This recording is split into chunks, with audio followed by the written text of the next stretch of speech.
மறுபடியும் இருந்தா அப்படிங்கிற மாதிரி நாளைக்கு காலையிலேருந்து ஹரிபரியா ஓட வேண்டியதா இருக்குது. நாளைக்கு ஸ்கூல் ரீஓப்பன். ஸோ எல்லாருக்குமே நாளைக்கு பிஸியான மார்னிங்கா தான் ஸ்டார்ட் ஆகும். ஒரு 4, 5 நாள் லீவ் விட்டாலே மார்னிங் ரொட்டீன் லைஃப் ஸ்டார்ட் ஆகுறப்ப கொஞ்சம் யோசனையா இருக்கும். அதுலயும் 9 நாள் கழிச்சு சொல்லவே வேணாம். ரொம்பவே கடுப்பா ஃபீல் ஆகும். அதனால திரும்பவும் ரொட்டீன் லைஃப்குள்ள போறதுக்கு கொஞ்சமாவது ப்ரீ பிளான் இருக்கணும். ப்ரீ பிளான்னாலே சமையல்ல ஃபர்ஸ்ட்டா இடம் பிடிக்கிறது மாவு தான். ஸோ மாவு ரெடி பண்ணியாச்சு. அரிசி மாவு அரைச்சு வச்சாச்சு. அதோட கம்பு தோசைக்கு மாவு அரைச்சு வச்சிருக்கிறேன். பாசிப்பயிறு முளைக்கட்டுறதுக்கு தேவையானதையும் ஊற வச்சிருந்தேன் காலையிலே. இப்ப அதையும் வடிகட்டி வச்சாச்சு. காலையில நல்லா முளைக்கட்டி வந்துரும். அப்புறம் ஸ்நாக்ஸுக்கு தேவையானது ஆரஞ்சு, ஆப்பிள், வெள்ளரிக்காய் வாங்கி வச்சாச்சு.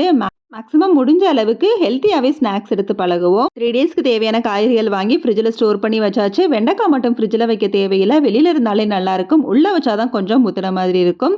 நாளைக்கு சௌச்சௌ கூட்டு செய்ய போறதுனால அதை மட்டும் ஃப்ரிட்ஜில் எடுத்து வைக்கல.